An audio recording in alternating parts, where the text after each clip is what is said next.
ugonjwa ni nini kuliko kwenye kitabu hiki cha huduma ya uponyaji ama Ministry of Healing. Ugonjwa wa msukumo wa damu ni kwa sababu tu umekuwa na mtindo fulani wa maisha, kwa sasa mwili unaanza kupambana nayo, kwa sababu watu fulani wana msukumo wa juu wa damu.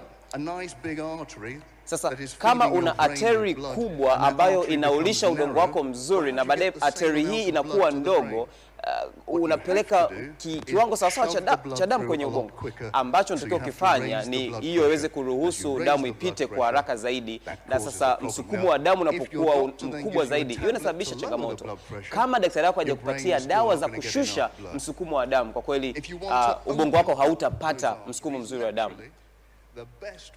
Kwa hiyo hii ndio njia nzuri sahihi, ni ile ambayo ni ya mlo ambao umepanga vizuri, mlo ambao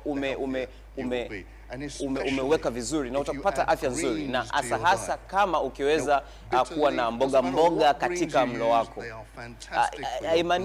Haijalishi unatumia mboga gani, lakini ni nzuri kabisa kwenye msukumo wako wa damu. Zinakusaidia wewe kuweza kutoa kemikali inaitwa nitric oxide. Hiyo kemikali inafungua artery, kwa hiyo sasa blood pressure inakuwa chini kidogo. Sasa hii nitric oxide inasaidia sana kitu hiki kinachoitwa Viagra. Labda wengi mnafahamu hiyo Viagra.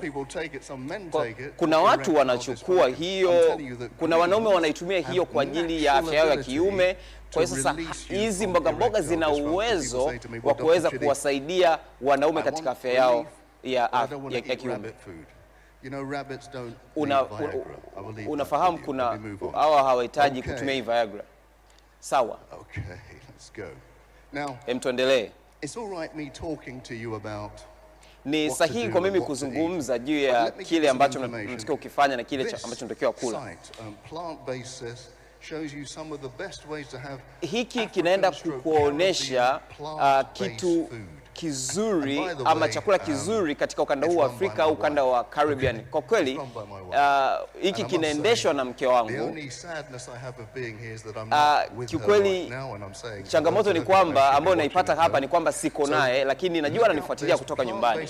Kwa hiyo angalia juu hii ya plant kwenye website hiyo ya Plant Bases, unaweza pia ukaitumia na itaweza kusaidia kufungua moyo wako.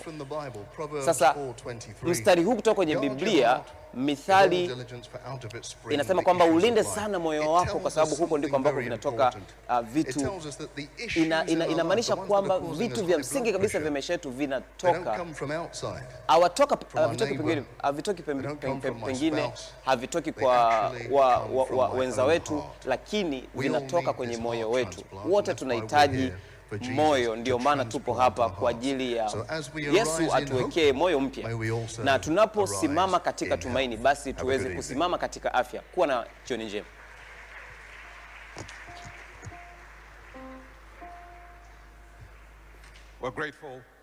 Tunashukuru sana kuwa na Daktari Chidi hapa. Ni mtu ambaye anatafutwa sana kwenye mambo kama haya duniani kote. Kwa hiyo sisi tumependelewa kwa yeye kuwepo hapa kuweza kushiriki na sisi. Hapa tunaenda kupata kitu cha msingi kabisa kutoka kwa watoto, na itakuwa inakuja muda so mrefu. Na mara baada tu ya watoto tutakuwa na dada akituimbia baba yetu.